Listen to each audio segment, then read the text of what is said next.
Are seed oils killing your gains? Well, you see, for 5 consecutive years, I was trying to get rid of this extra fat that I had on my tits, on my thighs, as well as on my belly. And I was training extremely hard. I was training every single day. I was doing a lot of cardio. Did I get progress? Yeah, a little bit. But I wasn't able to get rid of that extra fat. And it was pissing me off. I was trying to find a way to get rid of that extra fat. And no matter what I did, it didn't work until 3 years ago, I stopped using seed oils. I avoided them completely. And then everything changed.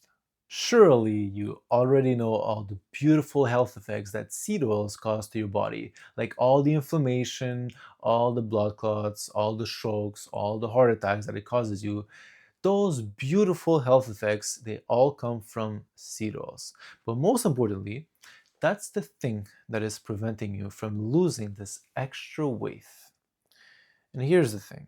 It can be very complex for somebody that just started dieting because they want to see more progress in their fitness journey.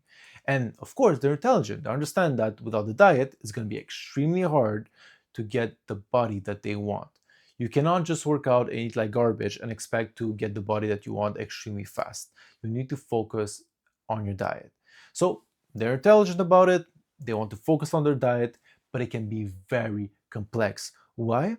Because there's so many advice coming their way and it's so contradicting. It is so contradicting. There's so many things to remember. What to eat, what not to eat. Somebody says that this is good for you, somebody says that this is not good for you, and it's extremely complicated. And then you have those fitness influencers that are measuring every single grain of protein and calories going into their body, which is completely autistic. So what are you supposed to do now? Right? All this information coming your way. What are you supposed to do? Got you. So, by avoiding seed oils, which are making you fatter, you are also indirectly avoiding other ingredients that are also preventing you from losing fat. Look, seed oils are very easy to remember: canola oil, sunflower oil, palm oil, kernel oil, soybean oil, all those oils that are usually liquid, they're all seed oils, including vegetable oil, by the way. Almost forgot about it. Those things are easy to remember. The other ingredients that are also making you fat, they're harder to remember because there's a bunch of them. If you start to learn every single ingredients that are making you fatter, it's going to be very complicated. And you're just going to give up and you're not going to stay consistent with your diet. So it is easier to simply avoid the seed oils.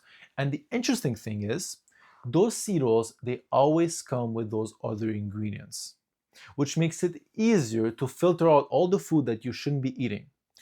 Let me explain. If you go into the store and you take a particular food and you look at the ingredients, and as soon as you see a type of seed oils like vegetable oil or canola oil, you already know you shouldn't be eating it. Not only because of that seed oil, which is going to make you fatter, but also because since they added a seed oil, they probably added other bad ingredients that are also preventing you from losing your fat. Now, I'm not saying that there's no exceptions. It is possible that you're going to find a food that is not going to contain any seed oils, but it's going to have other ingredients that is going to keep you fatter. However, it is extremely rare. Usually, those bad ingredients, they always come with those seed oils. They are a perfect match. They come as a couple. So if you see seed oils, just don't eat it because you know that there's probably other ingredients that are going to be bad for you. It's pretty simple. Now, I say simple in terms of theory, but the problem is you're going to start to realize very quickly that everything that you're buying contains seed oils. And then if you start to look at also what comes next in the ingredient list, you will notice that there are some ingredients that you're not going to be able to pronounce without ChatGPT. So this is a problem. I understand you will have to rethink the whole way you eat, but try to find whole foods, animal-based diet, a lot of fruits, a lot of meat, a lot of everything that comes from animals basically, but vegetables, fruits, honey, maple syrup, those are all whole foods. And try to stay away from processed food because this is where you're gonna get those seed oils and those other bad ingredients that comes with it, because as again, they always come together. It's pretty easy.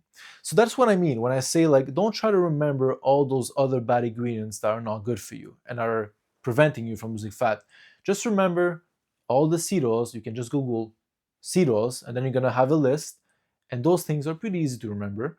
And as soon as you see one seed oil, you know that you shouldn't be eating this, because again, it's going to come with other bad things. So, are seed oils killing your gains? Absolutely. But there are other ingredients that are also killing your gains. But as I said, focus on memorizing the seed oils because there's not a lot of them. The ingredients, there's a lot of them that are bad for you because it's all chemicals and different molecules, so there's a lot of them. But seed oils, there's a couple of them, you memorize them, and once you see one, just reject everything because it's not going to be good for you. All right. I wish you the best on your fitness journey.